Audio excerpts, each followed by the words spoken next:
स्वागत है आपका अपने चैनल अनुराधा हिंदी क्लासेस में। अब तक हम यूजीसी नेट हिंदी इकाई 10 में कुल 3 रचनाओं को पढ़ चुके हैं। अरे यायावर रहेगा याद, मेरी तिब्बत यात्रा और जामुन का पेड़। आज हम शुरुआत करते हैं एक साहित्यिक की डायरी जो कि गजानन माधव मुक्तिबोध द्वारा रचित है। इकाई 10 में लगी हुई यह निबंधों का संग्रह एक रचना है। यह वसुधा पत्रिका में छपा करती थी। ठीक है, इसके संस्करण वसुधा पत्रिका में छपा करते थे। सन 2000 में इसे ज्ञानपीठ पुरस्कार मिला था। इसका प्रथम संस्करण 1964 में प्रकाशित हुआ था। अब आगे हम बढ़ते हैं। आगे बढ़ने से पहले अगर आपको इस रचना की पीडीएफ प्राप्त करना है तो चैनल के अबाउट पेज में जाकर वहां आप टेलीग्राम ग्रुप में ज्वाइन होकर पीडीएफ पेज को ले सकते हैं और फेसबुक पेज लिंक पर क्लिक कर आप प्रतिदिन होने वाली रचनाओं से संबंधित प्रश्नों का उत्तर दे सकते हैं। आगे हम बढ़ते हैं। कुल शीर्षक विषय सूची, कुल इसकी विषय सूचियों की संख्या 13 है, अर्थात कुल 13 निबंधों का, ठीक 13 निबंधों का इसमें संकलन हुआ है। तो ठीक है, यहाँ विषय सूची निबंधों के आधार पर ही बनाई गई है। तो पहला है इसमें निबंध तीसरा क्षण, दूसरा है लंबी कविता का अंत, तीसरा है डबरे पर सूरज, हाशिए पर कुछ नोट्स, सड़क को लेकर एक बातचीत, एक मित्र की पत्नी का प्रश्न चिन्ह, नए की जन्म कुंडली भाग 2। आगे है वीर कर जो कि एक लेखक था, उसके ऊपर निबंध लिखा गया है। विशिष्ट और अद्वितीय। अगला है कुटुयान व काव्यसत। 12वां है आपका कलाकार की व्यक्तिगत ईमानदारी भाग 1, कलाकार की व्यक्तिगत ईमानदारी भाग 2। इस तरह से कुल 13 निबंधों का संकलन करके इनकी विषय सूची बनाई गई है, जिसे 13 शीर्षक का नाम दिया गया है। आप इनके क्रमों को जरूर याद रखें। पेपर में क्रम ही पूछे जा रहे हैं। यूजीसी के बदलते पैटर्न के आधार पर ये मोस्ट इंपॉर्टेंट है क्योंकि क्रम ही पूछा जा रहा है। क्रम को जरूर नोट कर लें। आगे बढ़ते हैं हम। गजानन माधव मुक्तिबोध, एक साहित्यिक की डायरी। गजानन माधव मुक्तिबोध का जन्म श्योपुर ग्वालियर में हुआ था। हम रचना को पढ़ने से पहले रचनाकार के बारे में अर्थात उनके जीवन परिचय और उनकी कुछ महत्वपूर्ण रचनाओं को जरूर जान लेते हैं, जो कि एग्जाम के तौर पे बहुत ही महत्वपूर्ण रहते हैं। तो चलिए आगे बढ़ते हैं। समकालीन जीवन के सृजक मुक्तिबोध बहुमुखी प्रतिभा के धनी थे। मुक्तिबोध कवि, उपन्यासकार, निबंधकार, आलोचक, पत्रकार, प्रखर विचारक, समीक्षक, चिंतक के रूप में प्रसिद्ध रहे। पिछली बार एग्जाम में यूजीसी नेट के एग्जाम में प्रश्न आया था, रचनाकार को देके पूछ लिया गया था प्रस्तुत रचनाकार में से रचनाकार क्या नहीं है, अर्थात निबंधकार नहीं है, आलोचक नहीं है, कि विचारक नहीं है, अर्थात समीक्षक नहीं है। तो इस प्रकार से ये लाइन बहुत ही महत्वपूर्ण है। आगे हम देखते हैं। मुक्तिबोध नई कविता के सर्वाधिक चर्चित कवि रहे हैं। तार सप्तक से अपनी कविता का प्रारंभ कर नई कविता की लंबी यात्रा में इन्होंने अपने काव्य के आधार पर नई कविता को विशिष्ट महत्व दिया था। तो ये तार सप्तक में कौन से सप्तक में थे? ये प्रथम ही सप्तक में थे, जिसका नाम तार सप्तक था, जो कि 1943 में प्रकाशित हुआ था। ठीक है, आगे हम बढ़ते हैं।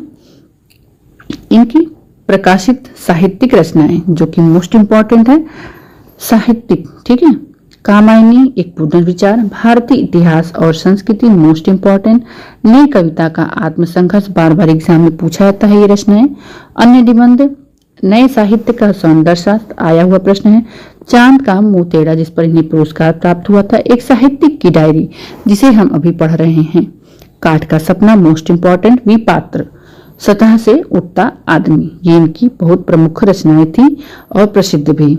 गजानन माधव मुक्तिबोध की सर्वाधिक चर्चित कृति एक साहित्यिक की डायरी। इसके अंतर्गत मुक्तिबोध के चिंतन मनन का प्रतिबिंब दृष्टिगोचर होता है। इसके कई निबंध सर्वप्रथम जबलपुर से प्रकाशित वसुधा पत्रिका, ठीक है, यहाँ ध्यान देने योग्य है कि वसुधा पत्रिका में सन 1957, 58 और 60 ईस्वी में प्रकाशित हुए थे। इस पत्रिका में साहित्यिक की डायरी, एक साहित्यिक की डायरी के नाम से एक स्तंभ चलता था, ठीक है, एक पेज रहता था, वो चलता था, जिसके अंतर्गत मुक्तिबोध ने अपने विचार प्रकट किए हैं। उन्हीं का संकलन इस कृति के अंतर्गत है, अर्थात उन्हीं जो विचार प्रकट करते थे, ठीक है, स्तंभों का ही संकलन किया गया है। एक साहित्यिक की डायरी में 13 निबंधों का संकलन है। इसके पहले हमने शीर्षकों में पढ़ लिया उसे। यह डायरी मुक्तिबोध के अतरंग के साहित्य की संवेदनशील और आस्था का परिचय देती है। तीसरा क्षण, जो कि पहला ही है निबंध, एक लंबी कविता का अंत, डबरे पर सूरज का बिंब, हाशिए पर कुछ नोट्स, सड़क को लेकर एक बातचीत, एक मित्र की पत्नी का प्रश्न चिन्ह, नए की जन्म कुंडली भाग 1 और भाग 2, वीरकर, विशिष्ट और अदिति, कुटुयान और काव्य शस्त्र, सत्य, कलाकार की व्यक्तिगत ईमानदारी भाग 1 और भाग 2 आदि इसमें महत्वपूर्ण निबंध हैं। ठीक है, इस तरह मैंने आपको पहले ही बता दिया था। अब आगे बढ़ते हैं। एक साहित्यिक की डायरी के महत्वपूर्ण पात्र। ये पात्र बहुत इंपॉर्टेंट हैं और बार बार पूछे जा रहे हैं। पात्रों से और शीर्षकों से ही प्रश्न आ रहा है और अब नए पैटर्न में क्या कर दिया है कि संवादों का भी क्रम पूछ रहा है। तो मैं उसको भी मैं आपको करवाऊंगी इसी ही वीडियो में। तो देखते हैं एक साहित्यिक की डायरी के महत्वपूर्ण पात्र। स्वयं लेखक है इसमें, केशव है उसका मित्र, कीर्ति है, शरद जोशी है, अक्षय कुमार जी हैं, चीरकर, कुटुयान, कृष्ण मुरारी, शुक्ल, यशराज, ये सब इसके क्या हैं, मोस्ट इंपॉर्टेंट पात्र हैं। साहित्यिक की डायरी की, एक साहित्यिक की डायरी की समीक्षा। ठीक, अब आगे बढ़ते हैं हम इसकी समीक्षा को लेकर। एक साहित्यिक की डायरी मुक्तिबोध के रचना क्रम का महत्वपूर्ण पड़ाव है, जिसमें 1957 से लेकर 1960 ईस्वी तक की प्रविष्टियां मिलती हैं। एक साहित्यिक की डायरी के पहले संस्करण में कुटुयान और काव्य शस्त्र, सत्य और कलाकार की व्यक्तिगत ईमानदारी शीर्षक नहीं थे। ठीक है, ये बहुत ही ध्यान देने योग्य बातें हैं। ठीक है, इस लाइन को मैंने लिया हुआ है कि क्या थे, पहले संस्करण में ये दोनों टॉपिक नहीं थे। ये सारी डायरियां 57, 58 और 60 में वसुधा जबलपुर में प्रकाशित हुई थी। ठीक है, प्रश्न ये भी आ सकते हैं। एक साहित्यिक की डायरी मुख्यतः साहित्य चिंतन और रचना प्रक्रिया पर केंद्रित है, जिसमें मुक्तिबोध ने प्रायः संवाद की शैली में अपने ज्ञान सिद्धांत, रचना प्रक्रिया, कला के मानदंड, आलोचना की कमिटी तथा युगीन साहित्यिक परिस्थितियां और उससे संबंधित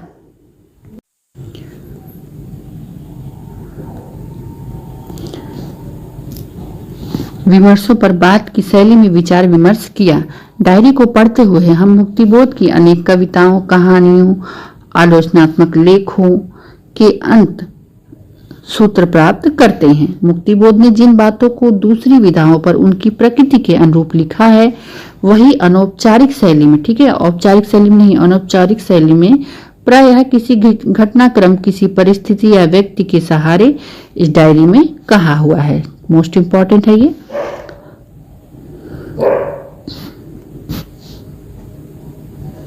मुक्तिबोध ने साहित्यिक की डायरी में तीसरा क्षण, ठीक है, यहाँ पर इसको बना लीजिएगा, मिस प्रिंटिंग की वजह से है, तीसरा क्षण। तीसरा क्षण शीर्षक से लंबी टिप्पणी की है, जो उनके द्वारा प्रतिपादित रचना प्रक्रिया को सामने रखती है। उनके अनुसार कला का पहला क्षण है, जीवन का उत्कट तीव्र अनुभव क्षण दूसरा क्षण है। इस अनुभव को अपने कसकते दुखते हुए मूलों से पृथक हो जाना और एक ऐसी फैंटेसी का रूप धारण कर लेना मानो वह फैंटेसी अपनी आंखों के सामने ही खड़ी हो। तीसरा और अंतिम क्षण है इस फैंटेसी के शब्दबद्ध। तो इस प्रकार आप देखेंगे कि उन्होंने तीनों क्षणों में किस प्रकार से वर्णन किया है। तो यहाँ हम आगे बढ़ते हैं।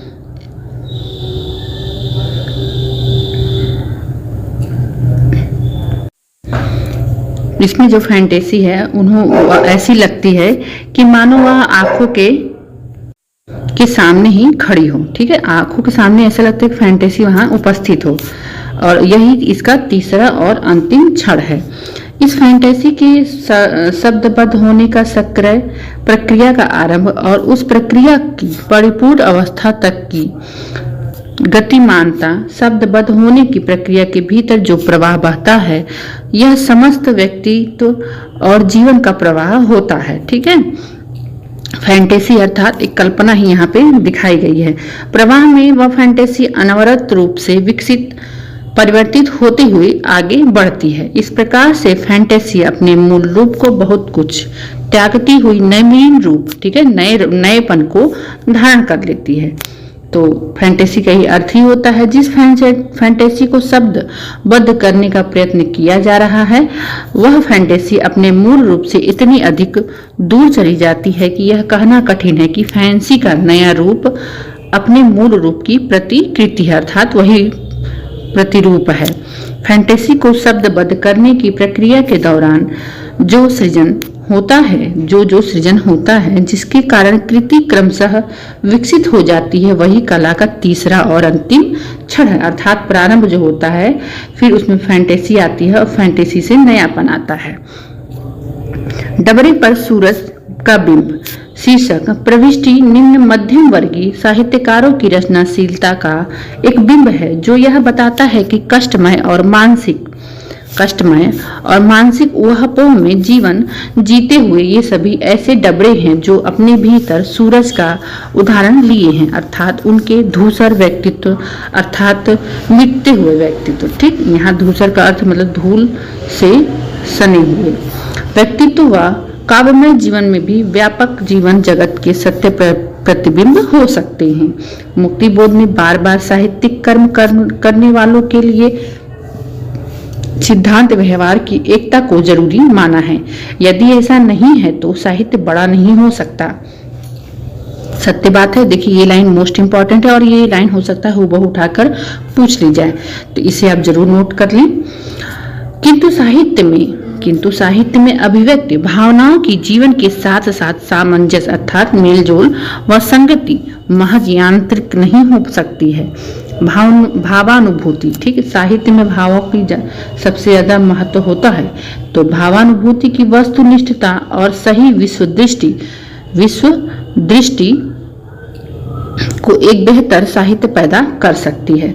मुक्तिबोध के प्रबुद्ध साहित्यकार के मन मस्तिष्क में युग जीवन, समाज, साहित्य और साहित्यकार को लेकर जो अनेकानेक प्रश्न उठते हैं, वैचारिक प्रतिद्वंद बहस चलती रही है, उसी का व्यक्त रूप है एक साहित्यिक की डायरी। यहाँ कितना बढ़िया इसकी व्याख्या कर दी गई है। आगे हम बढ़ते हैं। मुक्तिबोध ने आज के अर्थात वर्तमान स्थिति के लेखकों और उनके लक्ष्य को सटीक शब्दों में प्रकट किया है। आज के साहित्यकार का आयुष्य क्रम क्या है? विद्वजन, डिग्री और इसी बीच साहित्यिक प्रयास, विवाह घर, सोफा सेट, एरिस्ट से कॉन्ट्रैक्ट लिविंग, महानों से व्यक्तिगत संपर्क। ठीक है, इन्होंने जो वर्तमान समय का सच है उसी का वर्णन यहाँ पे किया है। श्रेष्ठ प्रकाशकों द्वारा अपनी पुस्तक का प्रकाशन, सरकारी पुरस्कार अथवा ऐसी ही कई विशेष उपलब्धि और 40वें वर्ष के आसपास अमेरिका का रूप जानने की तैयारी, किसी व्यक्ति या संस्था की सहायता से अपनी कृतियों का अंग्रेजी या रूसी में अनुवाद। ठीक है, ये भारी सत्य इन्होंने यहाँ पे कहा है। किसी बड़े भारी सेठ के यहाँ या सरकार के यहाँ ऊंचे किस्म की नौकरी। अब मुझे बताइए कि यह वर्ग क्या यथार्थवाद प्रस्तुत करेगा और क्या आदर्शवाद। बहुत ही बढ़िया इन्होंने इसको वर्णन किया है। तो आप जरूर एक साहित्य की डायरी पढ़ें और इसे समझें। मुक्तिबोध में वर्ग चेतना की अधिकता दिखाई देती है। ये साहित्यकार का वर्ग चेतन होना आवश्यक समझते थे, इसलिए उन्होंने एक साहित्यिक की डायरी में अपनी वर्गीय भावनाओं, ठीक है, वर्गीय भावनाओं को ईमानदारी से अभिव्यक्त किया है, अर्थात प्रस्तुत किया है। मुक्तिबोध ने आज के साहित्य और तथा साहित्यकारों का जीवन का सूक्ष्म विश्लेषण, एक तरह से विश्लेषण किया है, ठीक है, मूल्यांकन किया है। एक साहित्यिक की डायरी पढ़ते हुए लगता है कि प्रखर दृष्टि से कुछ भी छिपा नहीं है। ठीक है, जब आप इसको पढ़ेंगे तो इसमें ऐसा ही लगता है कुछ भी छिपा नहीं इसमें, तो इसीलिए यहाँ लिखा है मैंने कि इसमें कुछ भी छिपा नहीं है। इन्होंने अपनी पैनी लेखनी से सबकी वास्तविकताओं को उतार कर रख दिया है। इसके लिए मुक्तिबोध ने व्यंग्यात्मक शैली को अपनाया है। इस कृति की प्रमुख विशेषता भी व्यंग्य शैली है। ठीक है, यहाँ पे व्यंग्य के माध्यम से ये सब कुछ कहा गया है। अभी इसके पहले आप पंक्ति में पढ़े हैं, व्यंग्य ही कहा गया था। आधुनिक युग में सफलता की कुंजी बताते हुए मुक्तिबोध लिखते हैं कि सफलता के लिए समय नहीं समर्थन लगता है। समर्थन हो, सामर्थ्य हो, इस महान सत्य को भूलकर जो लोग काम करते हैं ये अभी दीवार से टकराते हैं। आज व्यक्तिगत पुरुषार्थ एवं पराक्रम का कोई मतलब नहीं है। इस प्रचंड सत्य को जानना क्या जरूरी नहीं है। बुद्धिमानी इसमें है कि दरारें देखो और उसमें चुपचाप रंग जाओ, रंगते हुए ऊंची से ऊंची सतह पर पहुंचो। ठीक, ऊंची से ऊंची सतह पर पहुंची, यह है वास्तविक जीवन कला। ठीक है, यहाँ प्रश्न ये बन सकता है कि वास्तविक जीवन कला को मुक्तिबोध में क्या कहा है, तो इस पैरे में ही इसका उत्तर है। एक साहित्यिक की डायरी के विषय में कहा जा सकता है कि यह मुक्तिबोध की अमूल्य कृति है। वाकई बहुत ही अमूल्य कृति है और वास्तविक सच को इन्होंने इसमें पूरा उकेर दिया है। इसमें युग के यथार्थ के समस्त बोध सामने लाए हुए, अर्थात सच्चाई को सामने लाया हुआ है, स्पष्ट रूप से जो कि दृष्टिगोचर होते हैं। आज की समूची जीवन व्यवस्था पर प्रकाश पड़ता है। इसमें मुक्तिबोध को वैचारिक प्रतिभा, सूक्ष्म विश्लेषण, दृष्टि, सामाजिक परिवेश एवं परिस्थितियों का गहन ज्ञान है। साहित्य के प्रति उनकी आस्था और ईमानदारी, चिंतन मनन आदि मुक्तिबोध को आधुनिक साहित्य के अंतर्गत एक प्रशस्त एवं अलग स्थान प्रदान करते हैं। इस कृति के आधार पर ही मुक्तिबोध को वैचारिकता का पता चलता है। संक्षेप में एक साहित्यिक की डायरी जीवन, साहित्य युगीन विषमता, सामाजिक विषमताओं पर अत्यंत अनिवार्य मान्यताओं का प्रतिपादन करती है। आधुनिक युग का एक अतीव प्रबुद्ध, ठीक है, प्रबुद्ध मस्तिष्क तो कृति के बीच ही उभरता है। युग की जटिल प्रक्रियाओं, अर्थात जीवन की जो जटिल प्रक्रिया है, युग की जटिल जीवन की प्रक्रिया भी अपनी सारी रेखाओं के साथ साथ उद्घाटित होती है। यह रचना युग जीवन का एक ज्वलंत साहित्यिक दस्तावेज है। बहुत ही बेहतरीन ये लाइन थी और इसे हूबहू यहाँ पर रख लिया गया है। ठीक है, कि क्या है ये, यह रचना युग जीवन का एक ज्वलंत साहित्यिक दस्तावेज है। अब देखिए यहाँ पर इस रचना की समीक्षा अर्थात सारांश हो गया संपूर्ण। यहाँ पर कुछ कथन जो कि मोस्ट इम्पॉर्टेंट लगे मुझे, और ये कथन पेपर में आए भी हुए हैं, एक दो कथन, तो मैंने लगभग कुछ कथनों को लिया हुआ है जिसे आप पढ़ें और याद करें और समझें कि ये इसी रचना से संबंधित हैं।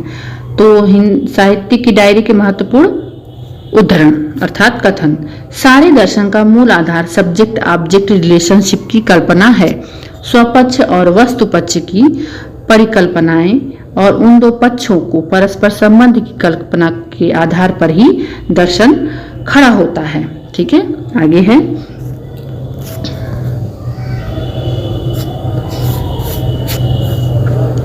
फैंटेसी अनुभव की कन्या है। क्या है? फैंटेसी अनुभव की कन्या है और उस कन्या का अपना स्वतंत्र विकासमान व्यक्तित्व है। कितनी मोस्ट इंपॉर्टेंट लाइन है। यह अनुभव से प्रसूत है अर्थात जन्मी है, इसलिए वह उससे स्वतंत्र है। ठीक है, अनुभव से स्वतंत्र है ये। तो ये मोस्ट इंपॉर्टेंट लाइन है जिसे आप जरूर नोट कर लें अपनी नोटबुक में। आगे है फैंटेसी की शब्दबद्ध करने की प्रक्रिया में बहुत से नए तत्व उससे आ मिलते हैं। ये तत्व उसे लगातार संशोधित करते रहते हैं। ध्यान रखो कि फैंटेसी अनुभव प्रस्तुत होते हुए भी अनुभव बिंबित होती है। इस फैंटेसी में वस्तुतः एक भावनात्मक उद्देश्य समाया है, उसमें एक संवेदनात्मक दिशा रहती है। फैंटेसी के भीतर यह दिशा और उद्देश्य उस फैंटेसी का मर्म प्राण है अर्थात जीवंत प्राण है। ठीक है, तो एक क्वेश्चन मैं कर रही हूँ कि आप कमेंट के माध्यम से उत्तर दें कि यहाँ पर फैंटेसी का मतलब क्या है। ठीक है, अगर आपने पढ़ा है तो ये एक टॉपिक भी दिया हुआ है यूजीसी नेट में, इस टॉपिक का अर्थ बताइए। आगे बढ़ते हैं। चौथा, कवि की यह फैंटेसी भाषा को समृद्ध बना देती है, उसमें नए अर्थ अनुषंग भर देती है, शब्द को नए चित्र प्रदान करती है। इस प्रकार कवि भाषा का निर्माण करता है।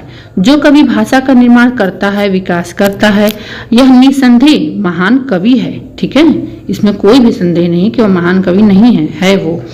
पांचवा है, अगर हमारे युवक अवस्था है तो भी कोई बुराई नहीं है, क्योंकि अनास्था का जन्म आस्था से होता है। ये मोस्ट इंपॉर्टेंट लाइन है, ये आने वाली लाइनें हैं। ठीक है, कि अनास्था का जन्म आस्था से होता है। अनास्था आस्था की पुत्री है। कितनी मोस्ट इंपॉर्टेंट लाइन है, अनास्था आस्था की पुत्री है। तो ऐसे देखिए पूछ सकता है कि आस्था को किसकी पुत्री बताया गया है, तो किसकी पुत्री बताया गया है, अनास्था की पुत्री बताया गया है। छठवां है मैं यह नहीं करना चाहता कि हमारे लेखक के पास प्रतिभा नहीं है, बल्कि यह कहना चाहता हूं कि उसमें मानवीय अंतरात्मा, मानवीय विवेक चेतना की हलचल मचाने वाली पीड़ा नहीं है, क्योंकि वह जरूरत से ज्यादा समझदार हो गया है। और समझदारी का यह तकाजा कि जिस दुनिया में हम रहते हैं उसमें हम समझौता करें। ये भी मोस्ट इम्पॉर्टेंट लाइन है। आगे है, सच्चा लेखक अपने खुद का दुश्मन होता है। सच्चा लेखक बात सत्य है ये, देखिए एकदम 100% सत्य है ये कि सच्चा लेखक खुद का दुश्मन होता है। वह अपनी आत्म शांति को भंग करके लेखक बना रह सकता है। इसलिए लेखक अपनी कसौटी पर दूसरों की प्रशंसा को भी कसता है, आलोचना को भी और वह अपने खुद का सबसे बड़ा आलोचक होता है। देखिए कितनी महत्वपूर्ण लाइन इसमें कही गई। तो ये भी हर पंक्ति इंपॉर्टेंट है, इसलिए ये पंक्ति यहाँ पर रखी गई हैं।